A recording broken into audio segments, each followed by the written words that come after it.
Hello and welcome back to English Today. This is DVD 13 and the first DVD of your upper intermediate level. And in this DVD, we'll begin with another 3 episodes of our story, That's Life, followed by our special TV programs, which include Everything But the Kitchen Sink, featuring our culinary experts. And then there will be a discussion about India and China. Do they represent a threat or an opportunity?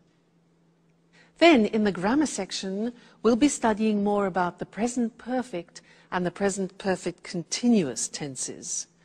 And then we'll learn about the gerund and the infinitive.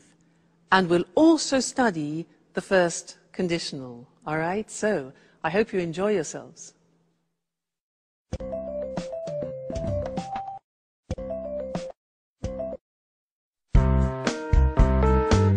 Sharon, I called a real estate agent 5 minutes ago. He deals with apartments in Japan.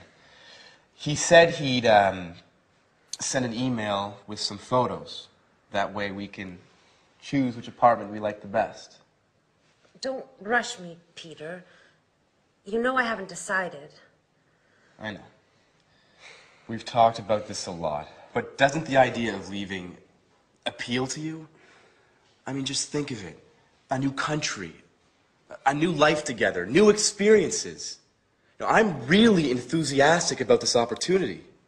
It's not every day you have a chance like this. Well, I've wanted to make changes in my life for a long time. But these changes seem so, well, so overwhelming. There, I said it. I've never been to Asia, and I'm frightened of going there to live. But I told you that Alice has been there. She went to Japan in 1995. She says it's a fascinating country. It's antique and modern at the same time. It's full of interesting traditions and new innovations. I know. I've read a number of books. Last night, I finished reading Japan in the 21st Century. I admit, I'm curious about it all. You see, just remember, you were afraid when we came to London, but you've adjusted well. We've been here 1.5 years, and you haven't once complained. I take that back.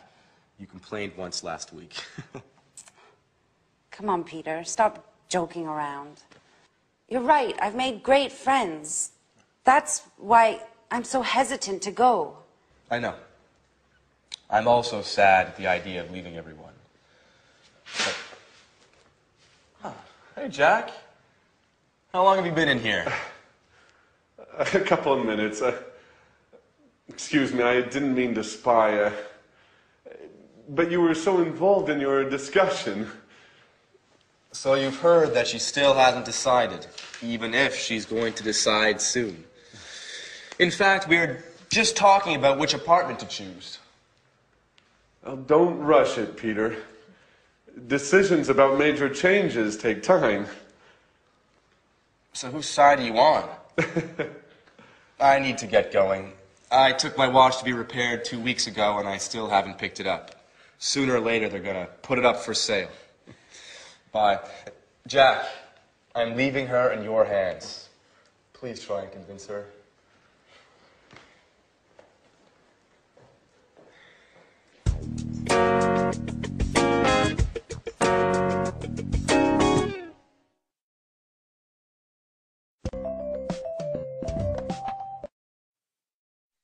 Hello again and welcome back to English Today, your live TV program where you can learn the English language.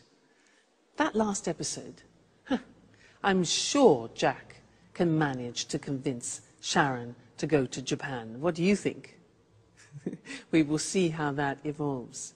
Now let's go back to the present perfect. Remember that we have learned so far that we use the present perfect with genie, just, ever, already, never, and yet. Well, I want to give you 2 more acronyms to help you understand when you use the present perfect. And the first one is this: flot. Now, you see at the top we have for. For is a time word. And we use for a length of time. What's length? Length means a duration of time. So if you want to say 10 years, for example, you would say, I have lived in France for 10 years. For 10 years, a duration of time. Or, for example, 5 minutes. I have worked here for 5 minutes. Okay, so for we use for a length or a duration of time. That's flot. F-L-O-T, flot. Now, let's look at the second one, spot. Now, spot starts with the word since. Since is a word that we use when we're talking about an exact point of time. So, let me give you an example. If I say 5 o'clock, that is an exact point of time. So, you could say, I have been here since 5 o'clock. Or for a year, you can say 1973, since 1973. So these two words are very important, for and since. Flot, spot. For a length of time, and since for a point of time. Now let's do a little exercise to help you with that. I will say something like 2 days. You must decide whether to use for or whether to use since. Okay? So, 2 days. Is it a length of time or a point in time? Length. So, for 2 days. I have been here for 2 days. Another example. Thursday. Thursday's a point of time, so since Thursday. Great. For a long time. A long time. Exactly, that is a duration, it's a length, so it's for. I gave you the answer. Another one. December. Good, it's a point, so since December. Very good. This one. Weeks. Very good. 4 weeks. Okay, fine. Let's think of another one. 2001. Okay, that's a point of time, so since 2001. Those are some examples. Let's go to the screen now, and I'll show them to you in a written form. That way you can memorize them and fix them, okay? So, flot and spot. There we have it. For a length of time, flot. So this is to express duration. The examples, I have lived here, I've lived here for 10 years. Then, he's known her for ages. Now, for ages means for a long time. Okay? Then we had spot, which is since, and we use it for a point of time. The examples, she's worked there since the 7th of June. Point of time, that's a date. And they've been here since 1978, a year. Okay, so flot and spot. Now, the interesting thing is that when we ask questions about that, we use the word how long. For example, how long have you been here? And we use the present perfect. Look at the screen. We say, how long have you lived in Cambridge? And the answer would be, I've lived in Cambridge for 10 years or since 2001. You see? Now, remember that how long is different to how many times. How many times is 1, 2, 3, 4, 5. How long is a period of time? Okay? Another example. How long has he worked there? Answers. He's worked there for 10 years, or he's worked there since 1973. All right? Now, just look at the examples we practiced. We have for 2 days, for ages, 4 weeks, for a long time, duration, then since Friday, since 5 o'clock, since 2001, since I was young, and since December. Great. Okay, so there we have it. We have genie, just, ever, already, never, yet. We have flot and spot, which is for and since. This is when we use the present perfect. Great. Now, let's go back and see if Jack has managed to convince Sharon to go to Japan. Okay? Bye.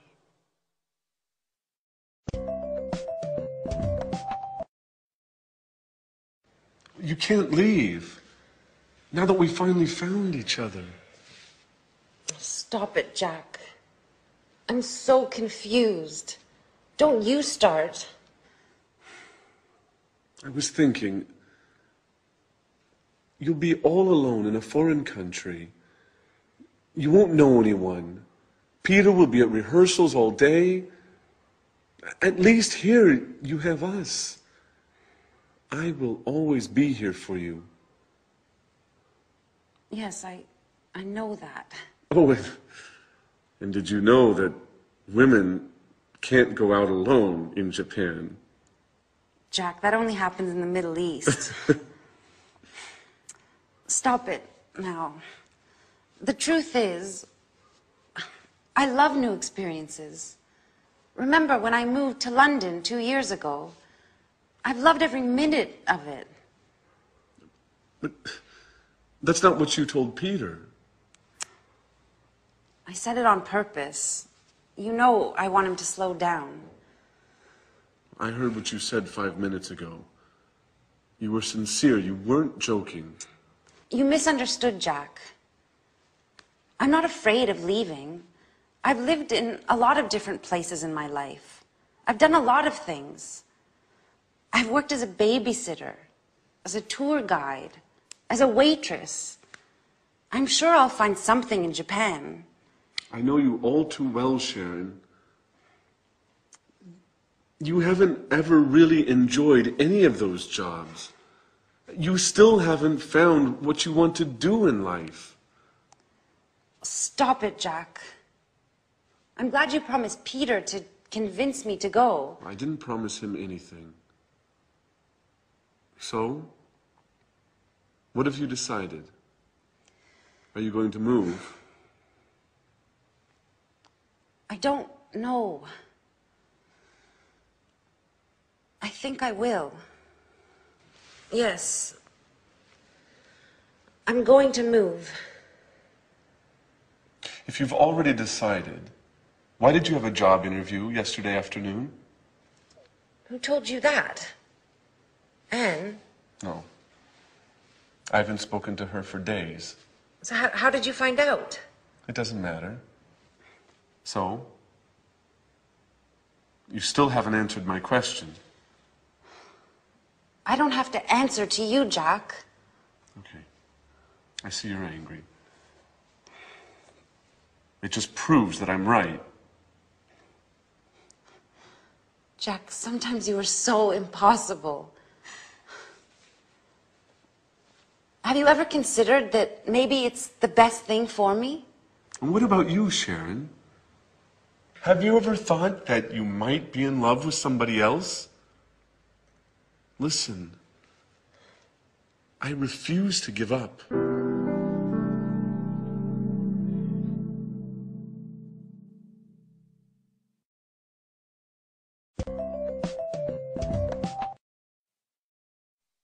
Love is difficult, isn't it? I know something about that. But so is the simple past and the present perfect. And in fact, this is an important lesson because one of the most difficult things in the English language is to decide when to use the simple past and when to use the present perfect. I hear a lot of people making mistakes about this. When do we say, I went? And when do we say, I have gone? Well, remember, up until now, I've tried to help you with these acronyms, you remember? Oilway and Genie. And I really do think they'll help you. Now, do you remember, Oilway was for the simple past. We use the simple past with on, in, last, when, ago, and yesterday. Okay? And we use the present perfect with just, ever, already, never, and yet. Be careful. There are two A's. This is already, this is ago. Okay, so be careful there. So, when you are speaking English, you have to make these choices. What do I use? Simple past or present perfect? And it depends on what time reference or time word you are using in the sentence. That is the most important thing, okay? Which one of these acronyms? Let me give you an example. We'll take a simple verb like I go. Now, if you want to use already in the sentence, what do we use? Do we use present perfect or simple past? Already is part of Jeannie, just, ever, already, never, yet. So you need the present perfect. And you say, I have already gone. Now, if you want to use last week, where is it? L, last, simple past. So you say, I went last week. Now, you try. I want to use just. Which one? Jeannie, just. So we say, I have just gone. Present perfect. Okay, next one. I want to use yet. Now be careful, there are two Y's. This one is yet, this one is yesterday. Be careful. So, yet is negative, do you remember? It's present perfect, and the yet is at the end of the sentence. So, I haven't gone yet. All right? That's more difficult. Yet, so that's an exception. Next one. When? When? Okay, simple past. For a question, very often, when did you go? Next one. Never. Right? I have never gone. Present perfect. Fabulous. 2 days ago. Now this is already, and that is ago. So, I went 2 days ago. Great, you're getting the hang of it. On. Yes, so I went on Friday, for example. Yesterday. I went yesterday. And the last one, in. Yeah, good. I went in June or in September. Fantastic. So that's it. Okay? When you are deciding whether to use the simple past or present perfect, think of the time words. And let's look at that on the screen, just to remind you once more, because this is difficult. So, oil way is for specified time. On, in, last, when, ago, yesterday. I saw him on Friday.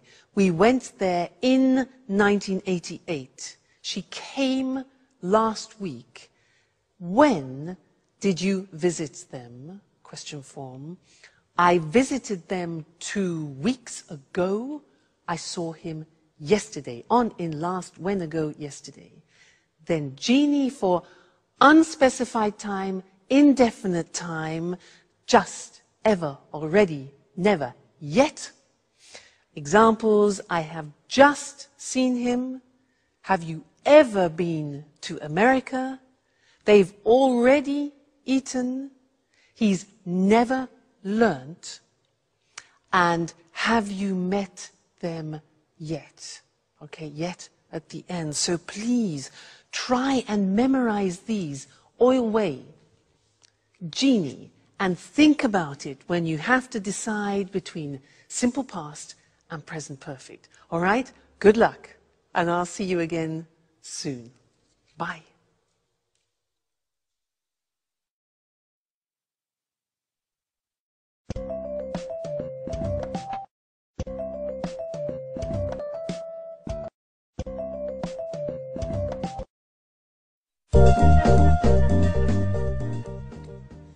Okay. Sharon, you remembered to buy the beer, right? Of course I did. And you managed to bake the cake, right? Not yet. I'm going to bake it this afternoon. I still need to get some chocolate. Actually, Jack offered to get some for me. He promised to bring some before lunch. Sorry, but I can't help you with the cake. I have to take some tours to visit the Tate Gallery. Oh, don't worry about it. I'll have Jack to help me. He decided to stay home today to give me a hand. Just don't forget to tell Tom, David, Mary, and all the others. Don't worry, Peter said he'd take care of it. I'm sure he's already got in touch with everybody by phone. Great. Everything is going as planned. Oh, don't forget to buy the present. Don't worry. How about getting an astrology book? She'd love that. Absolutely. She loves reading those kinds of books.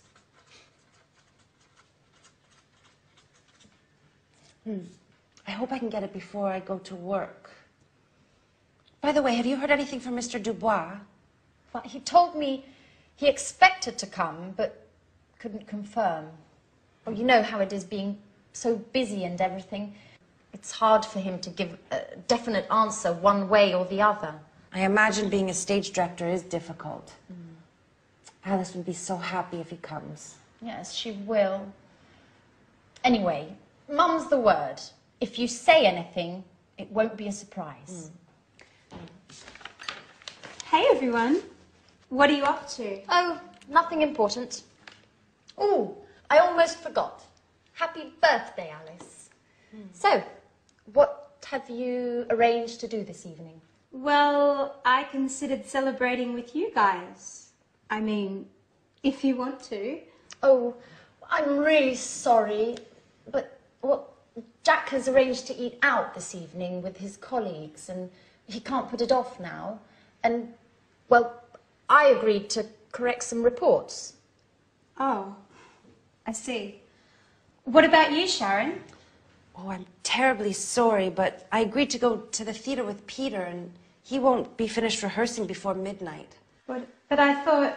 Well, I know we promised to have a party, but why don't we postpone it? It's just not possible today. What a shame. I can't stand the thought of being all alone on my birthday.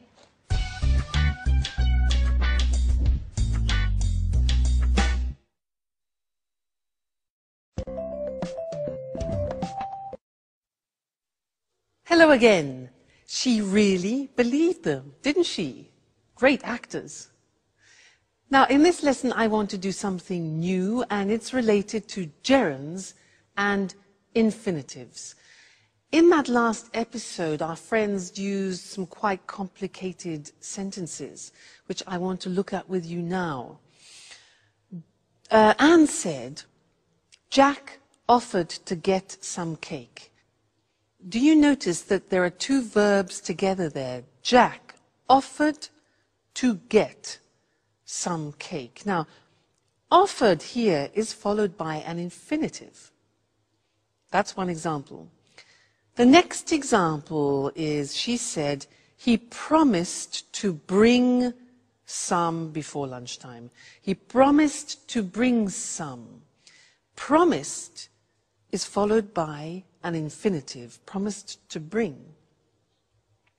Then Anne says, she loves reading. Loves reading. Now, love is followed by a gerund.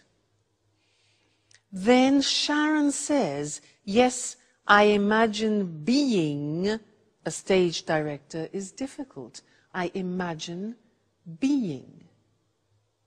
Gerund. So here we have offer, which is followed by an infinitive, promise, followed by an infinitive, love, followed by a gerund, and imagine, followed by a gerund. And you're probably thinking, so how do I learn these? Well, you have to learn them by heart, as we say. Yeah, there's no other choice. So let's go to the board now, And I will show you how it works. And unfortunately, like the simple past irregular verbs, it's all a question of memory. So, as we said, when you have a main verb followed by another verb, sometimes it's in the infinitive, sometimes in the gerund. Let's look at some examples. You managed to bake a cake. The verb manage is followed by an infinitive. Jack offered to get some. He promised to bring some. I have to take some tourists. Have to in the sense of obligation. What have you arranged to do? Arranged plus infinitive. I agreed to correct some reports. So there you see manage, offer, promise, have, arrange and agree are followed by the infinitive with to. Let's move on to the other examples where verbs are followed by the gerund. She loves reading. So love followed by reading. Gerund. I imagine being a director is difficult. Imagine followed by gerund. I considered celebrating. Considered followed by gerund. Celebrating with you guys. And he won't finish rehearsing before midnight. So there we have examples of love, imagine, consider, finish, followed by the gerund forms. So it's a bit complicated, and it's a question of familiarizing yourselves with the verbs that take gerund and the verbs which take infinitive. It comes with practice, don't worry. But this is just an introduction. So let's go back and see what's going on in Alice's birthday party. All right? And I'll see you later. Bye.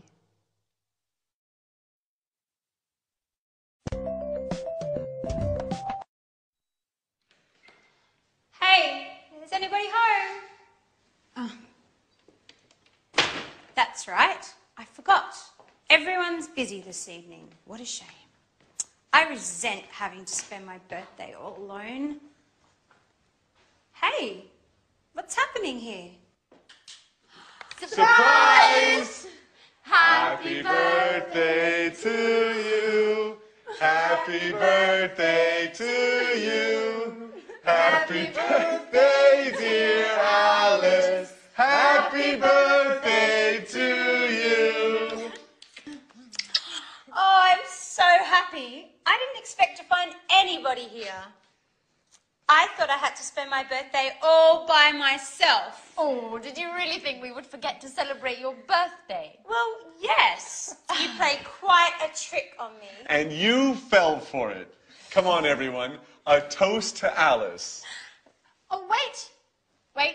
Before we make a toast, we have another surprise. Another surprise! Daddy!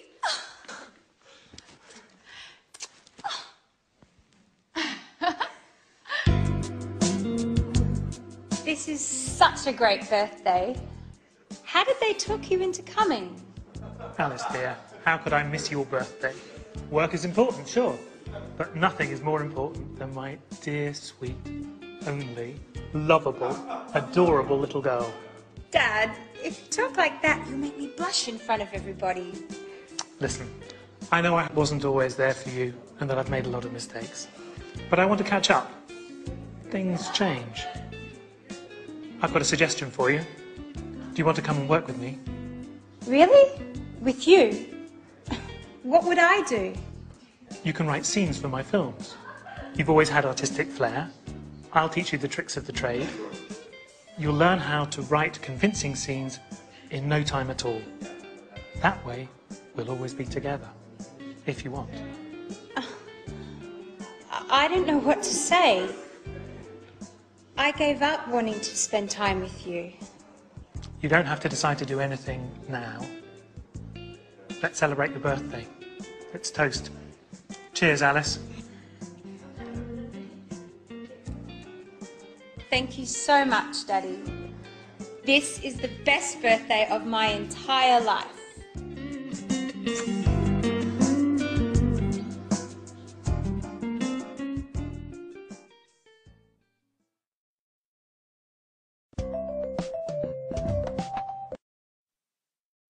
Happy birthday, Alice.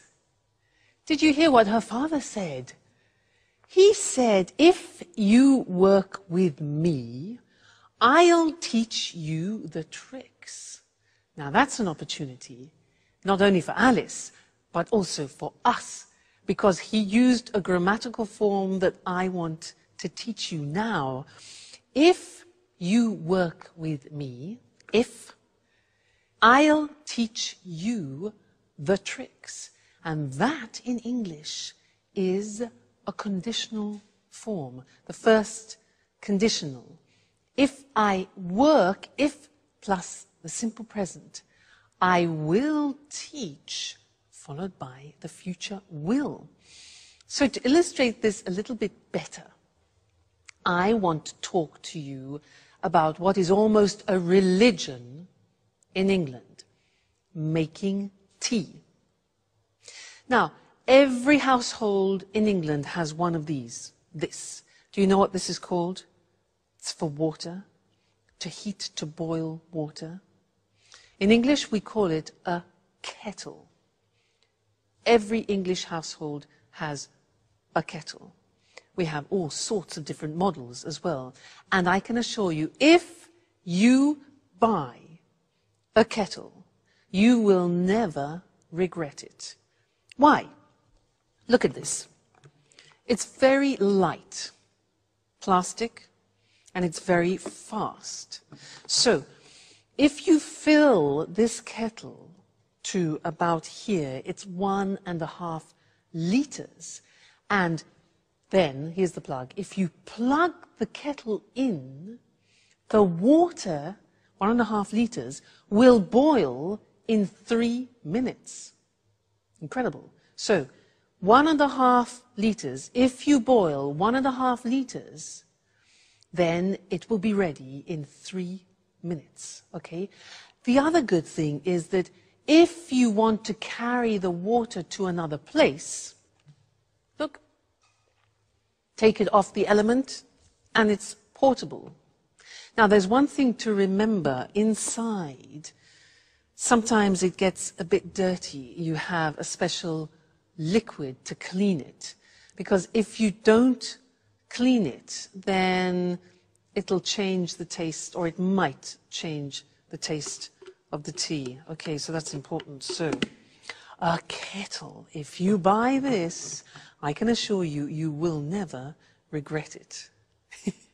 Okay, now, I was using some conditional sentences there, and I want to go to the screen now to look at those more carefully. It was the first conditional, using if, all right? And this is used to describe real possibilities. So, look at this. If you work with me, this is Alice's father, I'll teach you all the tricks. So we have if, then the present tense, and then will and the infinitive, which is probably different to your own language, so be careful about that. The other example, if you use a kettle, you'll make tea faster. So present tense, future with will. If you use a kettle, you'll make tea faster. If you don't clean it, the tea won't taste good. You see the negatives there? If we don't, negative of the present, the tea won't, negative of will, taste good. Now, we can sometimes change the second part. Look at the next example. If her father offers her a job, she might accept it. Now, using might gives the idea of uncertainty, but that's fine to use in the first conditional. The other example, if he accepts the job, yeah? If he accepts the job, he might move, go to Japan. All right, so you can also use might. If you stay with me in English today, you will learn the English language. All right? Great. Well, I'll see you again in the next lesson. Bye.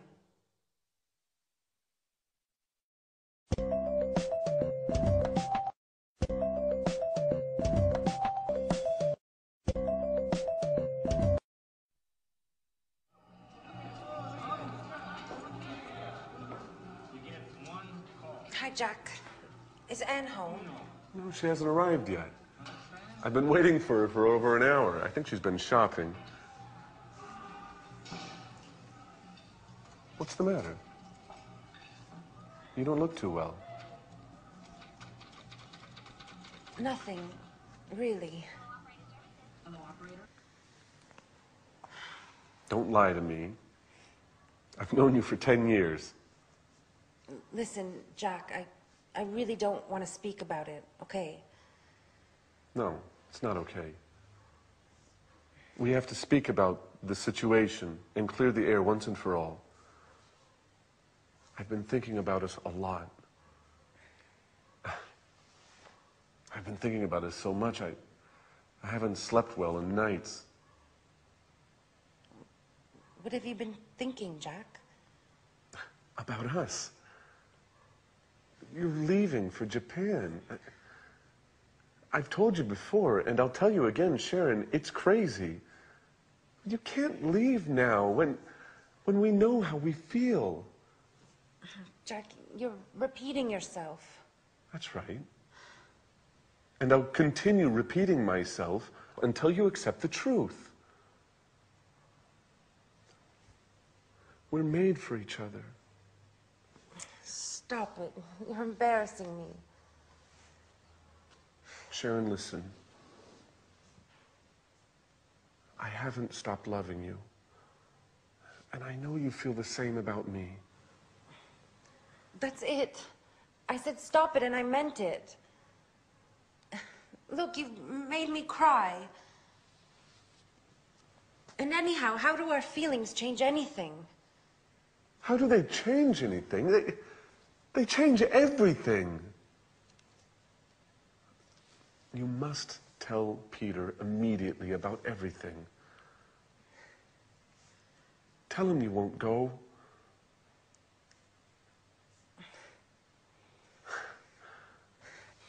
I'm so happy. I knew you felt the same way about me. Hey, is anyone in there? Oh my God, it's Peter. He can't see me like this. Stay calm. Maybe it's time we tell him everything. Is anybody in there? Hello?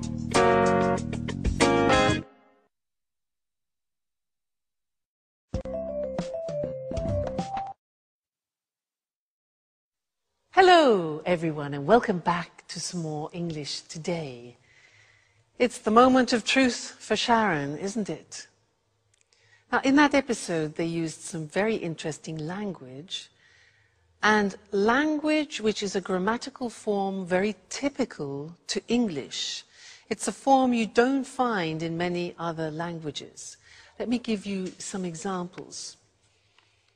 Jack said, "I've been waiting for her for over an hour. I've been waiting for her. She's been shopping. She's been shopping." And Jack also said, "I've been thinking a lot about us," remember? She said, "What have you been thinking, Jack?" Now that's the form that I want to look at with you now, because as I said, it's very unusual and particular to the English language. So, London Bridge, the Tower Bridge. Now that's a useful image because in fact, this grammatical form is about bridging two different forms. It's about bridging the present perfect has been or have been with the present continuous form, for example, I am working. Now, you put those together, mix them all up, ding, bingo, you get the present perfect continuous. You see, the taxi joins the two together. That's great. I'll give you an example. I have been teaching for years. Now, what does that mean? It means that I started it in the past, this action, and I am still continuing it now. So I started in the past, have been, and I'm continuing now the continuous. I have been teaching English for years. Okay, let me give you another example. Yoga. I started yoga 5 years ago. I'm still doing yoga now. So I say, I have been doing yoga for many years. I have been doing yoga for many years. Okay, so that is this interesting mixture of present perfect and the present continuous. Okay? So, I think in order to understand it a little better, we should go to the screen so that you can see it in the written form. I remind you, it's a tense that you find in particular in the English language, not in other languages. So, here we have it. Sharon has been working as a tour guide for many months. So, an action starting in the past, continuing now. He's been working here for 5 years. He's been stands for he has been working here. They've been playing tennis since May. Okay? That's the positive form. Now, the negative form, Peter hasn't been paying attention to Sharon for a number of weeks. That's the negative. That's true. The question form is, how long have you been doing your homework this morning? Have you been doing inversion? How long has she been teaching? We use how long very often because we want to find out the duration, when the action started and the action is continuing now, so what period of time? How long have I been teaching? Then the answer would be, I've been teaching for many years. I could ask you, how long have you been learning English? You can say, well, I've been learning English for years, or whatever the answer is. So that's the present perfect continuous, PPC. And don't worry, this is not the only lesson about it. It's not easy, and I will tell you other things about it in another lesson, the next lesson. All right? So see you then. Bye.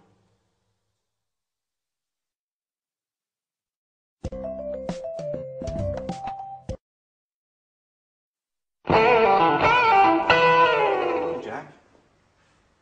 Sharon? What are you doing here? I've been looking for you for half an hour. Hey, what's the matter? You've been crying. Are you going to explain to me what's going on or not? Peter, listen, calm down. I'm not going to calm down. I want answers, and I want them now. What's going on here? That's what I'd like to know. Jack and Sharon have been here for who knows how long, and who knows what they've been doing. Hey, Jack, it's time you tell me what's up. I'm going to get really mad if I don't get some answers. Okay, stop. Stop! You're acting like little children. Come on, Jack. Let's leave Peter and Sharon alone. They need to talk, and we need to go shopping.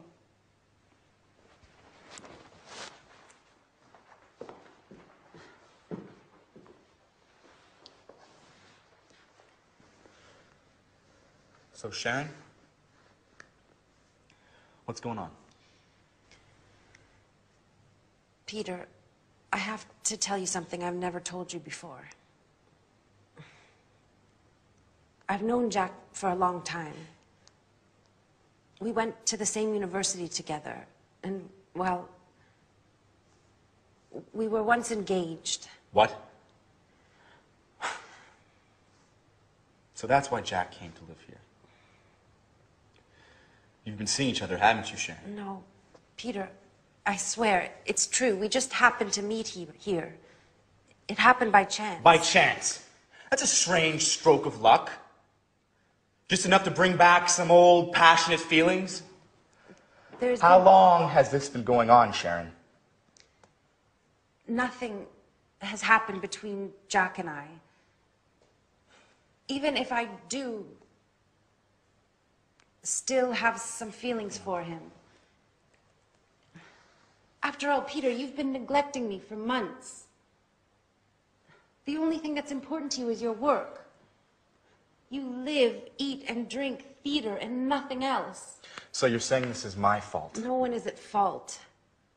It's just that we want different things from life at the moment. I've had 2 interviews with the director of the Archaeology Museum. They want to open an art exhibition, and they've offered me a job. Do you understand, Peter? It means a job I would really love. What are you getting at, Sharon? Would you stay here and not go to Japan if I asked you? What kind of question is that? Answer me, Peter. It's important. I've accepted the job. Without asking me. How could you? Did you ask me about Japan? Did you, Peter, huh? Are you willing to stay here with me?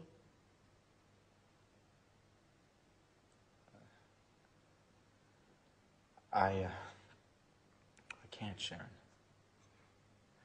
This is my big chance. You see, Peter, I'm right. Nothing is more important to you than your success.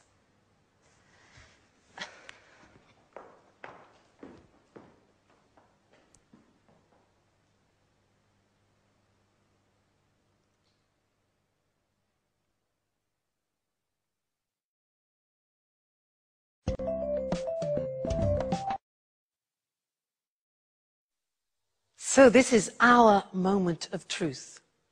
The question is, when do we use the present perfect and when do we use the present perfect continuous?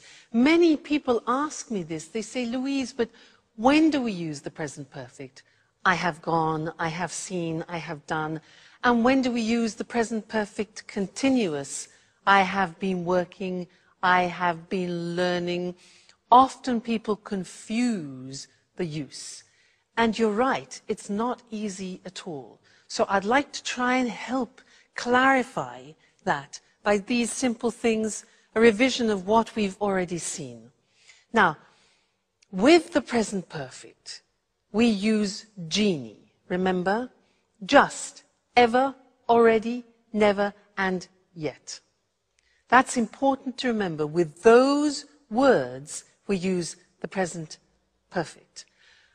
But with the present perfect continuous, we're using for, since, and how long. Okay, now that is the difference. So if I take a phrase like, I do the exercise, and I want to use the time word already, then you need the present perfect. I have already done the exercise. But if you want to use the concept of since, you can't use the present perfect, you use the present perfect continuous. So, I have been doing the exercise since Friday. Another example would be, for example, just. Just is a present perfect word. So we say, I have just done the exercise. If you want to use for, We're into the present perfect continuous, the PPC. So I have been learning English for many years. So do you see the mechanism? You have to think about what time words you want to use in the sentence. Then you choose the correct grammatical form. Genie for the present perfect. For, since, how long? How long have you been learning English for the present perfect continuous? That way you can distinguish between the two forms, all right? So try and memorize those time words, and I can assure you it will help you a lot when you're speaking. All right? Great. Well, see you again in the next lesson. Bye.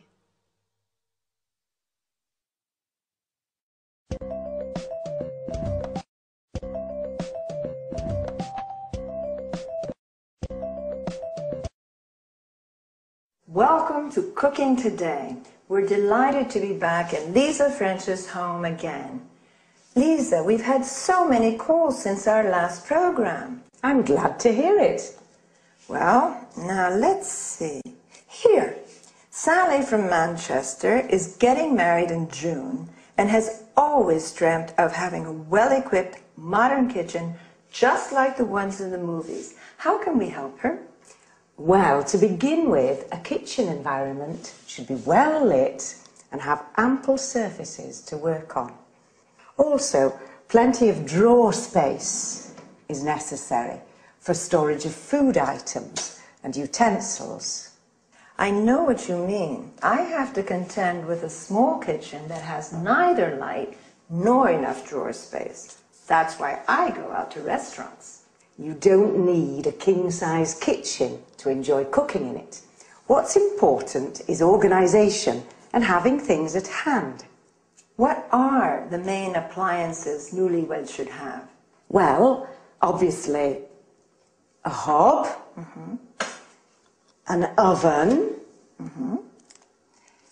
and a fridge are absolutely essential.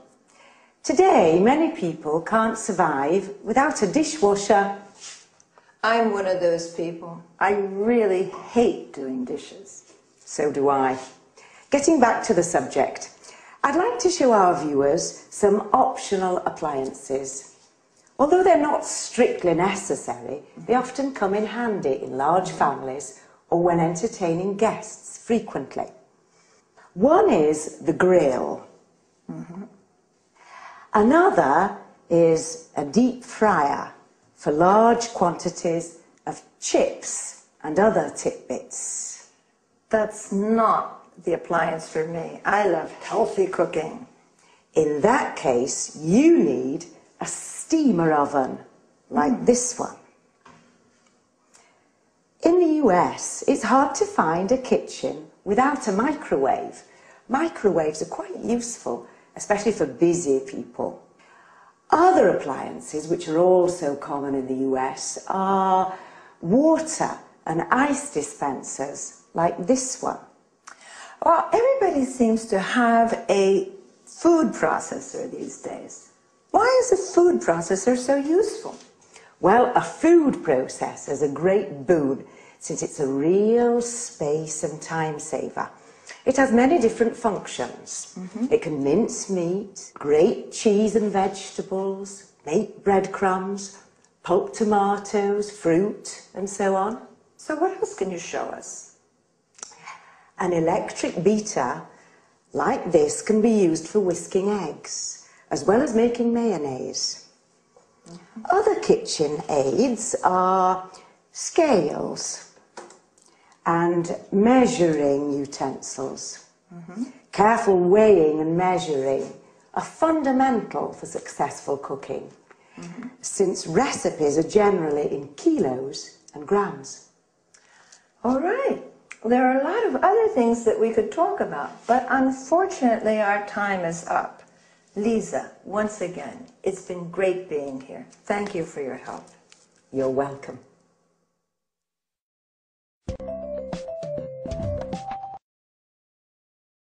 Well, let's analyze some of the vocabulary used by Lisa. Talking about the appliances for cooking, she spoke about a hob, or U.S. stove, where you cook food, an oven where you roast or bake food, a grill where food is cooked by strong direct heat. As we saw, the following machines can be optional: a deep fryer in which you fry food, a steamer oven where you can cook food in steam rather than water, a microwave where food is cooked by electromagnetic radiation. Then she referred to items where food can be stored, like a fridge, originally refrigerator. The section with frozen food is called a freezer. The section of the fridge which produces cold water and ice is called a water or ice dispenser. Lisa also said drawers are important. You need them to keep utensils, cutlery, and so on. A dishwasher is a machine for washing dishes, cutlery, glasses, and so on.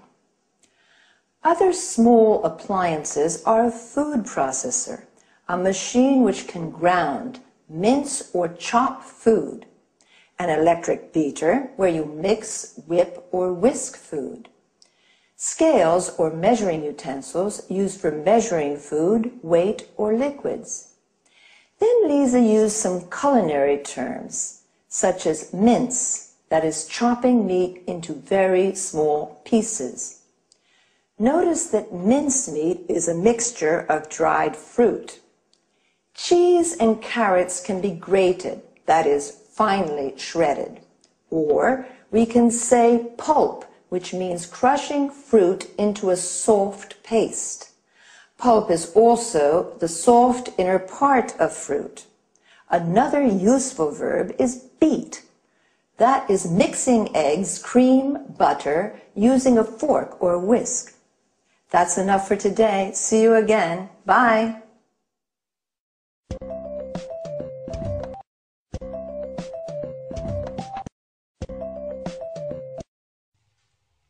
Hello, everyone, and welcome to Let's Talk, the evening discussion show with our two commentators, Tom and Marie. Good evening, everyone. Good evening. Well, let's talk business tonight. Let's talk about some important developments in the global economy.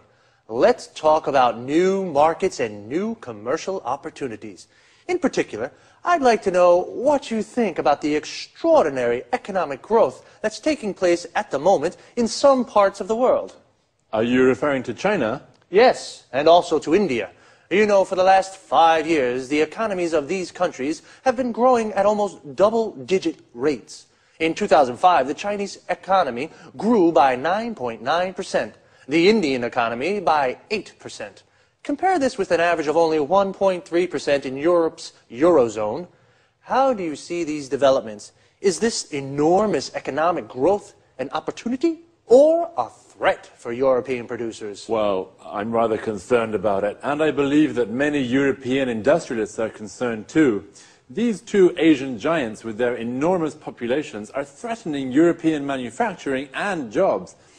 The fact is that labor costs are so low in China and India that European manufacturers just can't compete. Sorry, Tom, but I really don't agree with you. I don't see these growing economies as a threat to European producers. I believe that China and India offer new, important markets to European manufacturers. You know, both countries have middle classes that are becoming larger and larger. These people are becoming wealthier and are looking to spend their money on luxury goods made in Europe. So, Maria, according to you, European companies can sell their high-quality goods to middle-class Indians and Chinese. Exactly. In this way, European exports to China and India are predicted to increase. Just a second, Marie. The reality of the situation is rather different. India and China are selling much more to Europe than Europe is selling to them.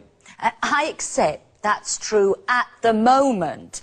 But don't forget, Tom, that cheap Chinese goods have helped to keep inflation low in European countries.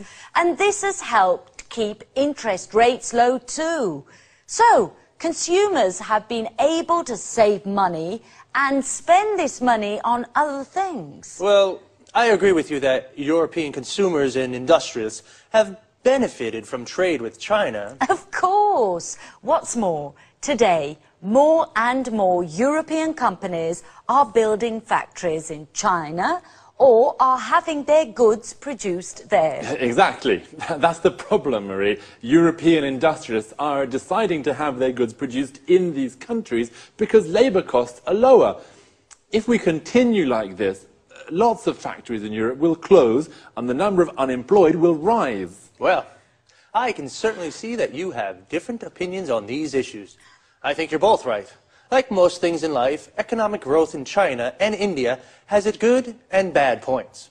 It can either offer commercial opportunities to some European producers, but it can also pose a threat to other sectors of European manufacturing. Okay, let's say goodbye to Tom and Marie.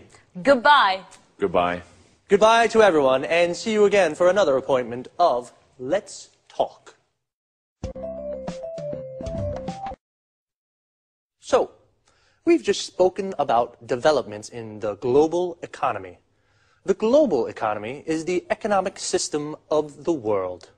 An important development is the economic growth in China and India. Economic growth is the development of an economy. The Indian economy grows by 8%. Notice the use of by. The Chinese economy grew by 9.9%. Here, notice also how we say 9.9. Is this economic growth threatening to European producers? A threat is a danger, and the verb to threaten means to put in danger. One opinion is that the economic growth of India and China is threatening European producers. Producers are companies that make products. Another word for producer is manufacturer. Why is it a threat? Because there are low labor costs in India and China. Labor costs are how much a company pays its workers to produce something. The number of unemployed will increase in Europe. This is the number of people without a job. We say someone is unemployed when they don't have a job. Another opinion is that it isn't a threat. Actually, it's creating new commercial opportunities for European manufacturers. New commercial opportunities are new markets for products or the chance to sell more to existing markets. Just quickly, before we run out of time, there are a few useful expressions for discussions I'd like to look at. A polite way of asking someone's opinion is, I'd like to know what you think about. When you strongly disagree with someone, you can say, sorry, but I really don't agree with you, or just a second. But if, on the other hand, you agree, you can say, I accept that's true, or I agree with that. Well, that's all the time we have for this time. See you soon.